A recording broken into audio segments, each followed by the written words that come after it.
to the flag of the United States of America, to the republic for which it stands, one nation under God, indivisible, with liberty and justice for all.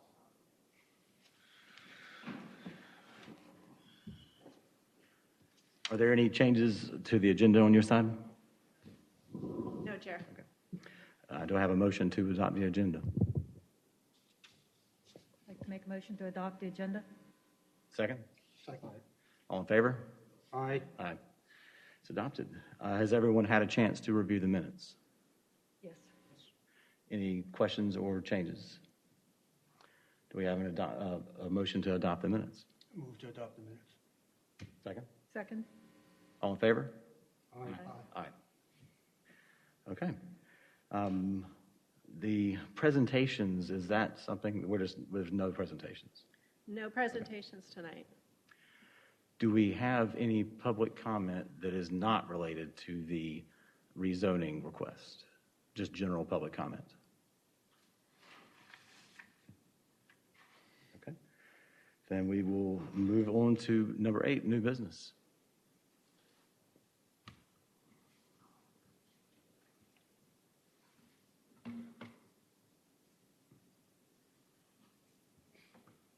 All right, good evening, Chairman Langston and board members, apologies. I'm here tonight to present to you a rezoning request for 1624 Wilson Road. 1624 Wilson Road, the property is shown here in this red box. It's on Wilson Road, located just off Cary Parkway. The property is currently zoned low-density residential, but the property owners are requesting to rezone to the conditional medium-density residential zoning district. The property is currently single-family residential use, and it will remain single-family residential use under the new zoning district.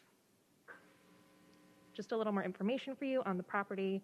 It's a little under 2 acres, located within the town's corporate limits. There's no annexation associated with this.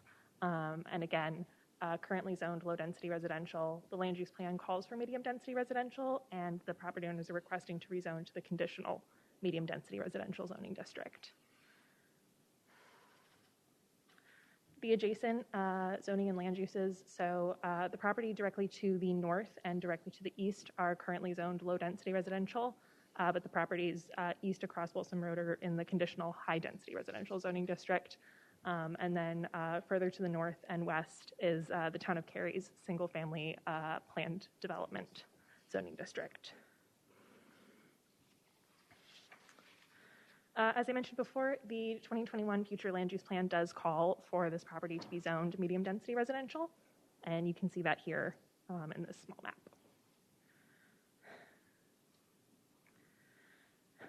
With regard to transportation improvements related to this project, the property owners would not be required to dedicate or provide PIL for right-of-way along Wilson Road, but they would be required to construct a 5-foot sidewalk as well as curb and gutter along Wilson Road in the currently dedicated right-of-way.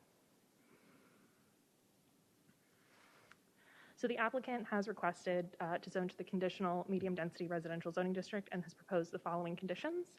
The first is that their site plan will go and be in reasonable conformance with the sketch plan that they've provided for us today, dated the 2nd of February. They've also proposed the following prohibited uses, including live-work dwellings, single-family attached townhome dwellings, family care homes, parking decks and parking lots, utility facilities, DAS nodes, country clubs, and golf courses. They're also proposing to build a new small road through their development for access to some of their other lots. And so in sort of relation to that, have proposed providing an increased buffer along their southern border to the properties to the south along the proposed new road. And you can see that here in their sketch plan. This is the buffer where they would be providing the increased plantings. And they're proposing about 7 lots, again, off of Wilson Road with a new small street providing access to those inner lots. So planning staff is recommending approval of this zoning request for 2 reasons. First, that this is in conformance with the land use plan designations for this property, and relatedly, with the conditions proposed, we feel that this would be compatible with the surrounding development. That's all the information that I have for you. Do you have any questions for me at this time? We also have the property owners here if you have questions for them as well. Okay, thank you. Does anyone have any? And first, I should go ahead and say we didn't have a place for this earlier, and I should welcome David to the board. We're now back at full strength finally, so everyone will be interacting with him as well. So welcome to the board. Thank you. Thank you. Does anyone have any questions? Yeah, Staff? I've got a question. Oh, go ahead. Go ahead, Chris. Okay. I have a question. Can you clarify the northwest corner that's listed on the property as a common area? Is that part of this property or is that a different property? Yes, so that is part of the property. It's currently they're proposing to provide some common open space for this small development. The 2 lots that they owned in their application letter, is that part of this section or was that dropped off completely? Yes. That was included with this or it's a separate, or it's dropped off completely?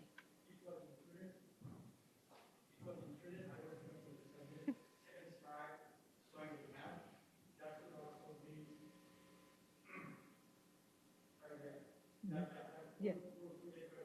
Okay.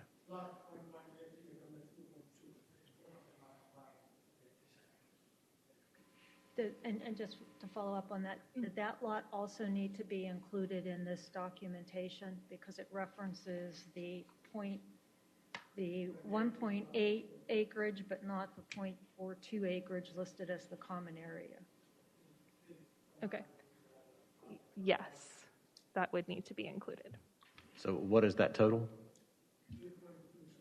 2.2? So the separate PIN number would probably need to be added. Yes. Okay. Thank you. 1.83 acres that's in the your presentation, is that just the buildable area?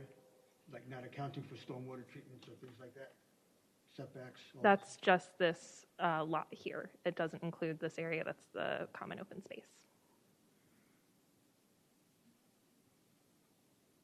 Do you know what the approximate size of the homes is going to be? I think that might be a better. Sir, you could go up to the podium, just speak and use the there, microphone. the microphone. Sure, I'm sorry. I guess it's too early to say that my, considering I live just few blocks, couple blocks from there, and considering the size of the homes they have built, Standard Pacific Atlantic has built, I foresee, envision to be the same size of homes, but these are bigger. These will be bigger lots than what Sheldon Place and Sheldon Park and Wilson Place has. So some are similar square footage, but these being custom homes, there's an opportunity to be a custom homes, so they may be slightly bigger. That I'm not sure. I'm just saying what I think could be. What about a price point? A price point? Do you have like a range of prices for the houses? I didn't quite understand. That you might set them at? A rough estimate of how much the houses might cost. Looking at the market, by the way, I do have a license. Looking at today's housing market and what Hemant Sura in the corner, in that, just a block from there has planning, these homes could be as high as 800,000 or more. That's my guess. But the market will tell, I guess. Josh. Thank you, Chairman. Kate, do you mind switching back to the prohibited uses for the conditional rezoning? Absolutely. Just Thank you. Moment. Thank you. So I did see that medium residential does allow for duplexes, but I noticed it wasn't on the prohibited uses. Would the applicant be open to prohibiting duplexes as well? We have no intention of building or allowing duplexes there. So that would be acceptable to add that? Okay, perfect. Thank you. No duplexes. So is the main purpose for the request is to go from low density to medium density to just have the space required to build homes? Because if they're all single-family detached homes, Correct. Yes. and that's what falls into the designation. Yes. So the lot standards under the low-density residential zoning district are a little bit more intense. Specifically, the lot width, I think, was an issue in terms of being able to create the number of lots that they're hoping. So under low-density residential, I think they would only be able to do about 3 or 4 lots as opposed to the 7 we've got here. Gotcha. Ken, did you have any? So there are several houses down Wilson Road that are not part of the original Cal Atlantic and Lennar development. So you're doing something similar to that? Is that what your sort of idea is, that would blend in with those, but are not, they're going to be more custom, semi-custom type houses? Yes, these homes will kind of, the flow of homes, if we, I'm sure many of you recall, when Woodside Fairbanks was built by Cal Atlantic, there were bigger lots, bigger homes. Then when Wilson Place was built, there were smaller lots, smaller homes. And when Children Place was built, still smaller homes, about the same size, smaller lots, about the same size. So these will be bigger lots, about the same size home, or slightly bigger homes. That's my envision. All right, thank you. Do we have any other comments or questions or discussion? Christy? I just want to clarify again. Can we go back to the map of the property?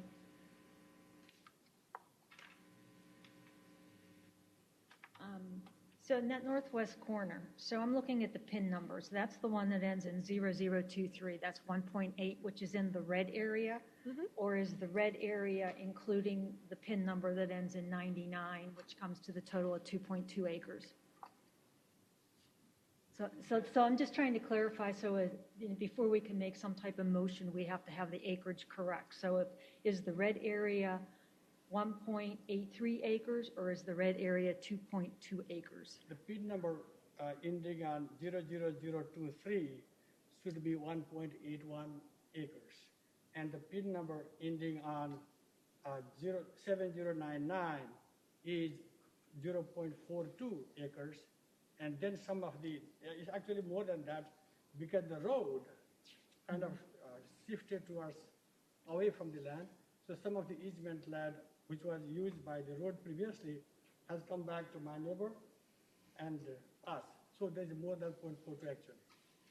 So is the total 2.2 acres? Could you open, I'm sorry, it would be easier if you opened the application packet. Could you open that, the last page of the application packet? Sure thing.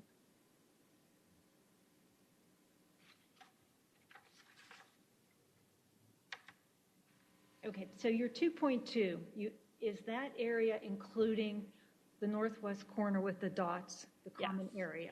Yes. Okay, so the drawing that showed the red highlight is incorrect. Yeah, that's what I was saying in the Yes. beginning. That slide needs to be revised. That needs to be updated. Okay, and we're talking total of 2.2. And then the common area doesn't necessarily impact us. That's the property if he makes some decision to changing whether that grassy area stays grass or he moves housing there. Okay. That will stay as the common area, open area, and in our revised plan, we may put a mailbox kiosk in that corner, kind of with a mailman going in and out kind of thing. That's what we envision right now. Okay, because that was right next to another home, so I just wanted to make certain I understood The it. other home will not be disturbed at all. Okay. Okay, very good. That was my question. Thank you. Anything else? Are we taking comments or Well, any comments, discussion? I mean, comments? okay. I have a little bit of an issue with this petition. It's not really an issue with the petition per se, as much as it is another issue.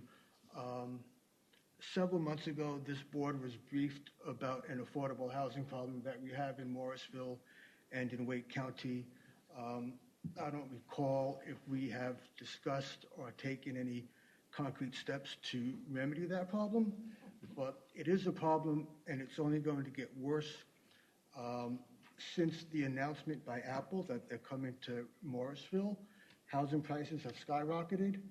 What was once affordable for middle-income families is now only affordable for high-income families. What was affordable for low-income families is now only affordable for middle-income families. And the low-income families are almost literally out in the cold. I know that this board was part of the process of designating this area medium-density residential. I think it was the right thing to do at the time. It probably still is. But I just have a problem with designating, 2 acres of land for 7 lots that are going to each take up about 0.31 acres, I guess. Personally, I think, I like to try to resolve problems before moving ahead. We have an affordable housing problem. It doesn't mean that we can stop development and that we shouldn't, but we need to be cognizant of decisions we make to, try to alleviate that problem to the extent we can. Will saying no to this petition make a big difference? I don't know. Will saying yes make a difference?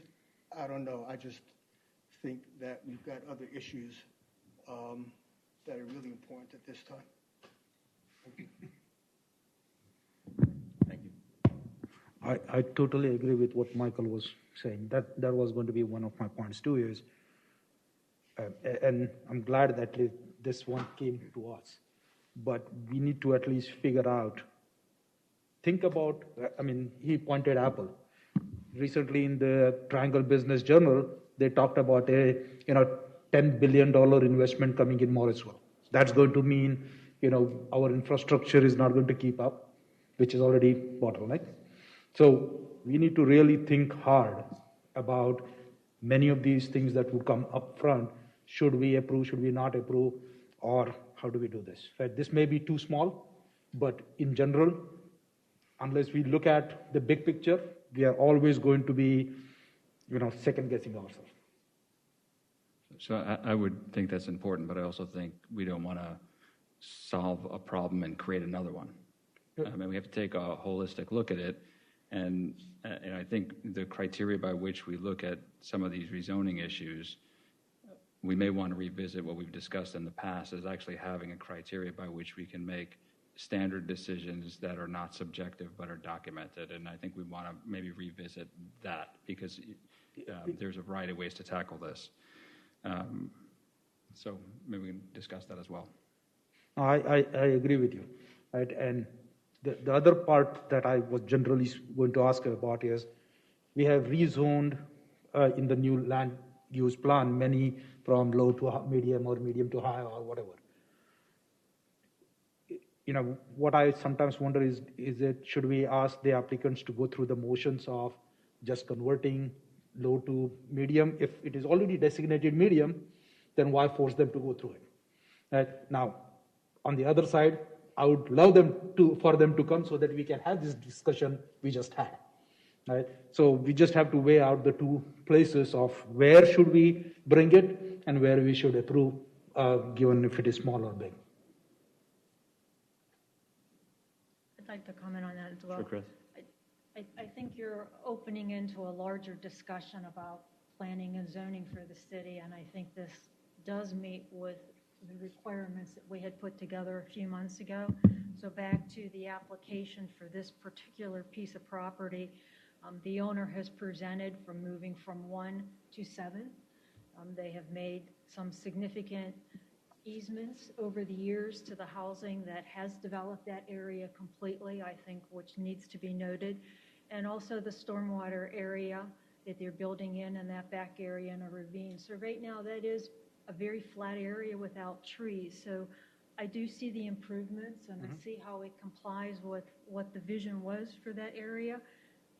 I understand your housing, affordable housing question, but I think that's a separate It- topic that's being addressed with some other property and a bid package that's out, I don't think that necessarily impacts, or we have a detailed application request.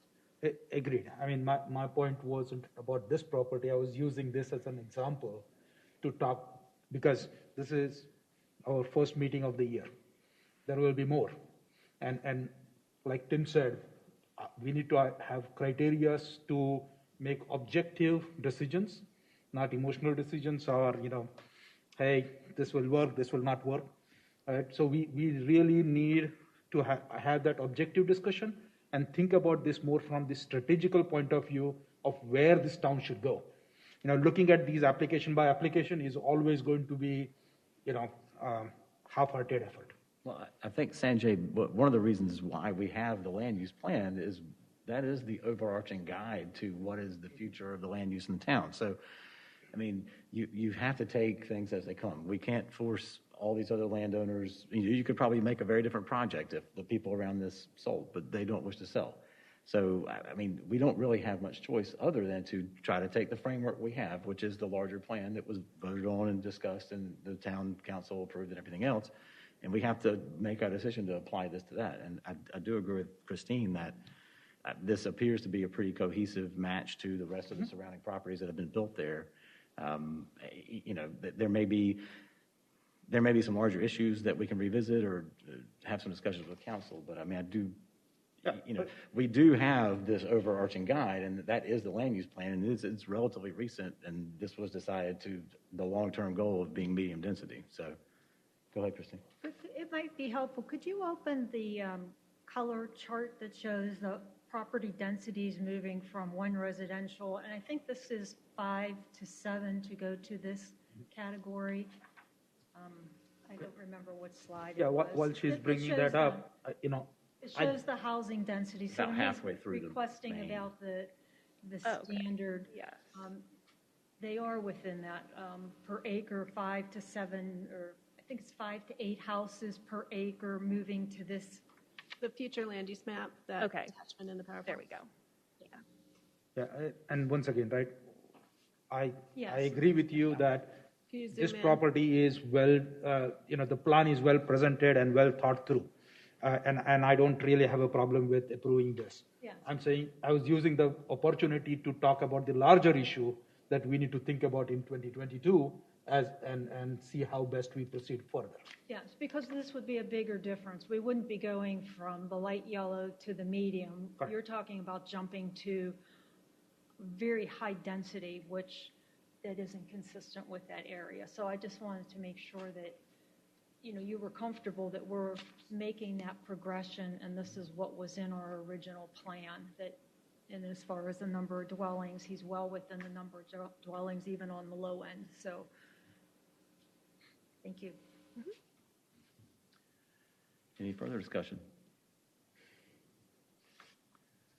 So does someone want to craft a motion? And I think we probably want to work with staff to make sure we correctly identify the parcels and everything, or do we need to do I'll that? make the motion.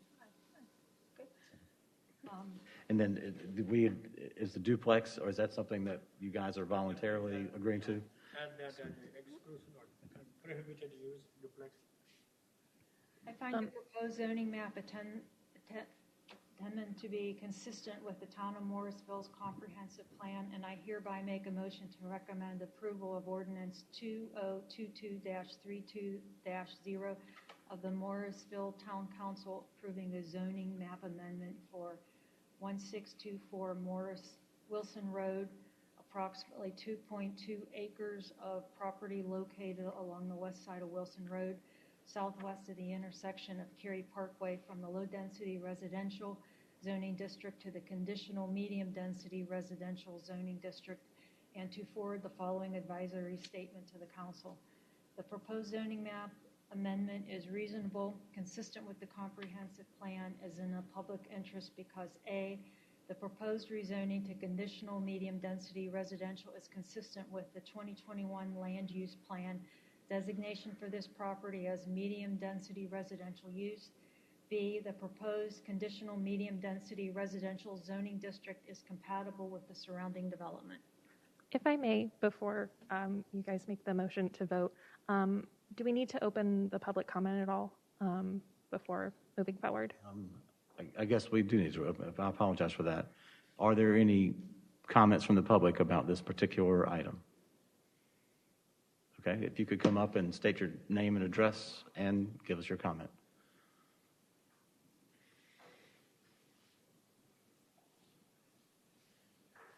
Hi, good evening. My name is Kim Crouch, and I am a property owner on the north side, so technically not the town of Morrisville, but the town of Cary. Okay. What's the address? Pardon? What's the address? 404 Peachtree Point Court. Thank you. So I am on that north side, and I had one quick question just about this stormwater drainage area in the back that will be coming there. Is that going to be an underground reservoir, or is that going to be an above ground?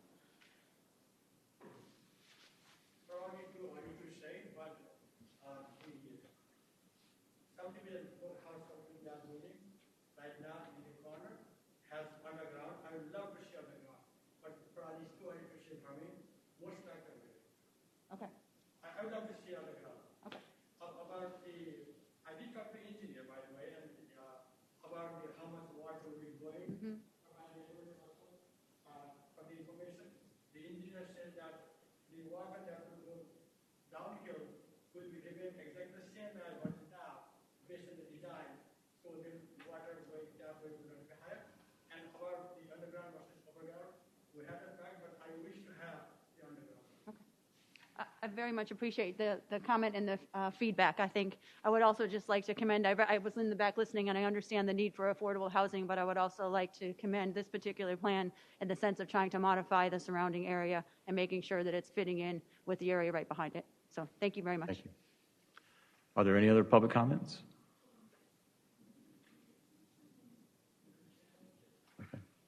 Okay, then I appreciate that, and thank you. So we have a motion. Do we have a second? Oh, I'm sorry. I'll close the public comments. So is there a second, or is there any discussion? I second. Okay, Sanjay seconds. All in favor? Aye. Do we need to, did you get everybody? I didn't hear who seconded. I did. Sanjay. Then the motion carries. Thank you. Thank you all. So now staff comments. Amy, can you bring up the newsletter, please? While she's doing that, one of our new planners is in the audience, so I'll take the opportunity to introduce her as well. Brittany, if you want to stand up. Brittany Johnson started with us actually last fall, one of our planner twos. She is working on a rezoning now, so you should see her presenting to you in the not too distant future, but I think she wanted to come tonight and just kind of get a sense of how things operated and get to know all of you a little.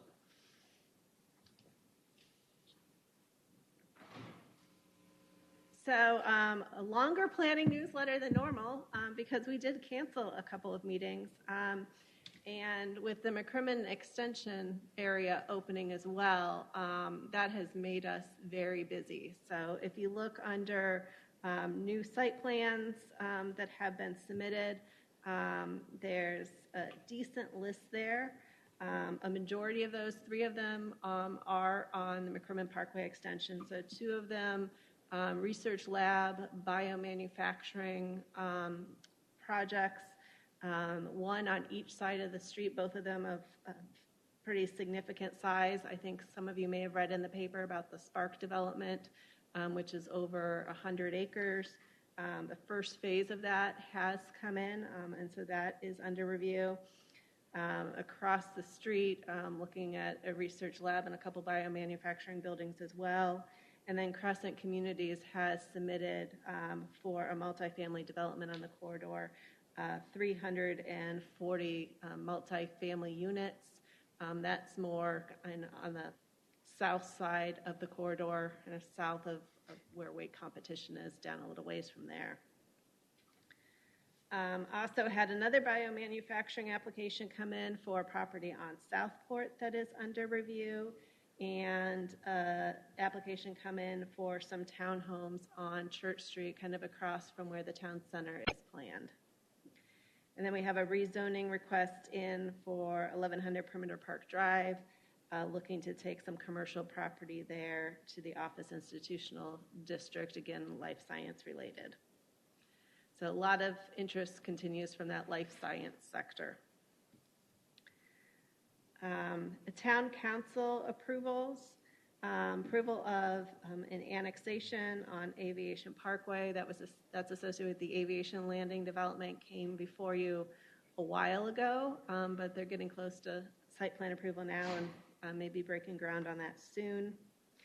And then approval of the zoning map amendment for Davis Drive property that you recently reviewed. So in other news, we have a lot of projects, larger projects kicking off with the new year.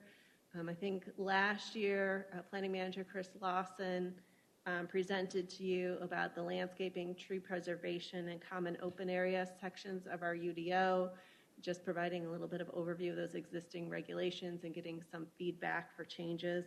There was a slight pause with that project, but we just wrapped up a resident survey. A developer survey was recently published, and we're using the input that we got from you and town council and the input we're getting from those surveys to draft the regulations now. So that should be coming back before you soon, gets into trees, so we know that that's definitely a topic of interest. Also, in the final stages of selecting a consultant for the next phase of affordable housing. You may recall in 2019, we adopted an affordable housing called a study that evaluated housing in Morrisville, kind of assessed the situation and gave us some alternatives for moving forward. Council has expressed interest in moving forward with a couple of those options. So we'll be bringing a consultant on board to help us with that. Again, the two things that council was interested in were developing a toolkit that might get into some financial policies, but also UDO incentives and potential UDO amendments to incentivize affordable housing, and then the potential creation of a public servant program. So that's really the focus of that next phase of affordable housing implementation. RFP was also issued for kind of the larger UDO update to align the UDO with the vision in the 2021 land use plan. So all of you know we really fast-tracked some amendments for the McCrimmon area and for the TOD area. Just there was too much development pressure in those areas to wait for the larger update. But now we need to look at the rest of the town and get into some more of the plans that get into the vision and goals and some of the other issues. So we're in the process of evaluating those. And then I know all of you were sad to see Marty go, but her last day with us was December 31st. She is now officially retired. We have hired her replacement, so you will see a new planning board secretary here at your meeting next month. And Emily Langston, if you remember her, she actually moved to Portland in June. We kept her on remote for a really long time, but she ultimately found other employment and is no longer with us. So, and that is it. Thank you. Longer than normal, but it's been a few months. That's good. It's good to have some news from the other side. So do we have any board comments, starting with Josh? No comments. Good to see everyone. Welcome to the planning board. Thank you. Andrew? I echo Josh's comments, and I also request Michelle to perhaps, give us an update for all the road construction projects that were, we talked about 2 years back. With the things that you just pointed out, I foresee we would need to expedite some of our road projects. And I would like to know what is the town doing with NCDOT to get many of these projects going, right? Yes, these are on the other side of the railway line, but most of our residential areas are on this side of the railway line. So I would really like to know what's our plan to extend, for example, Airport Boulevard all the way to the other side, that the bridge, whatnot. Same thing on the McCrimmon intersection. That bridge is supposed to be coming around, but I don't know what the latest is. Yeah, I'd be happy to have our senior planner, Danielle Kittredge, give you guys a presentation at the next meeting and update you on some of those projects. Obviously, Morrisville Carpenter Road is finishing up, but we're getting ready to break ground on the Airport Boulevard extension in the fall, and there are a couple other NCDOT projects slated to break ground in 2023. So definitely we could give you some information on that and have you, Danielle, come and present. That would be wonderful. Thank you. Christine? I like your website. I think it's really growing, and there's a lot of good information. And I also know that I attended one of the town center virtual meetings, which was excellent. I thought it was really informative. Even being on the planning and zoning board, I learned more information attending, and I thought it was really well represented. So I hope the community uses those types of information sessions. Ken? No comments other than to welcome David. Thank you. Tim? So I would like to go back to the rezoning piece. I wanted to make a formal pitch to revisit that conversation and potentially change the code on this. So when we do rezonings, we have 10 things that we look at to consider, in our advisement. It's really hard to judge 10 things without getting subjective. Some of them are clear yes or no's, and some of them are wildly subjective. And what I'd love to see is an agreement on how those 10 things are weighted, which are most important, and so that when we can have a conversation like this in a broader context, we can decide, is environmental issues the biggest thing? Is it influence on property? Is it what a need is? Sometimes we get into these conversations and we take things at face value of it's a need because it's being presented. And I think if we have, just like we would treat any other project, clear criteria by which we would assess them, I think that's the way to go. So if we would have a session, that's what I would do, a brief session, pull it together, and then we can address these things with criteria. Yeah, if I could just respond to that a little, and we could definitely, put something on an agenda to talk some more. Those criteria largely come from case law and kind of commonly accepted criteria to be considered with rezoning. So that's where they mostly come from. Rezonings come to a board instead of being administrative because they are inherently subjective in some way. So those are the types of decisions that we bring to all of you, partly because they're legislative and you're establishing policy, but also because it's not, black and white thinking about, is this a 30-foot setback or not? Different people can interpret it differently, so you want a board and a variety of people from the community coming together to have the discussion on those things as opposed to one person making that decision. But I'd point back also to the 2021 land use plan. It was 3 years in the making, and a lot of what all of you are talking about, those discussions occurred over that period of time as well. So, and I think that's completely fair. I guess the question or the pushback on that would be, we had this conversation around, hey, we have this piece of land. We wonder, should it be medium density? Should it be high density? Right? And even, build more places, affordable housing, all of that. Knowing what is most important to the town will help guide those decisions. Without that framework, I might think, well, I read the same material you did. I came away with the idea that Morrisville didn't have a pronounced problem at that time with affordable housing. We just didn't, right? We may differ on that. But that's the question. If the town itself said, hey, this is the one of the most important things, or tiered it, even without that, general guidelines would be helpful. Right now we got 10 things that are equal.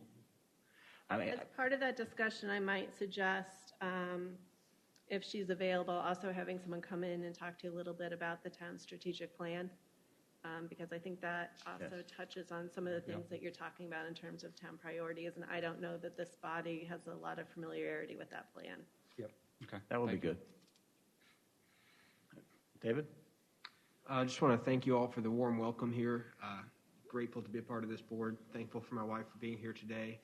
Looking forward to serving alongside you all. I did have an inquiry of the chair, more of a procedural question, I suppose, and perhaps staff would want to answer it. But as an alternate member of the board, I understand, I don't necessarily have a vote unless I'm sitting in for a member. But for the purpose of recording in the meetings, do I vote alongside for that to be recorded? That's the purpose of why I refrained from voting on the last one. Generally, you don't vote. You're allowed to make discussions and everything else, but you don't make motions or second motions or vote. Understood. So during those times, you just can watch all of us. Excellent. But you'll get, there's definitely, with the ebb and flow of absences, there'll be plenty of opportunities for you to participate directly. So You might actually get an opportunity next month when I'm not going to be attending this session. So there you go. So, and I, again, welcome. And I'm sorry that I didn't work that in at an earlier time, but I'm glad to have you here. So, Thank you. Anyway, and thanks, Michelle and staff, for everything. Thank you. Do we have a motion to adjourn? I make a motion to adjourn. Second? Second. Chris, second. All in favor? Aye. Aye. We are adjourned. Thank you.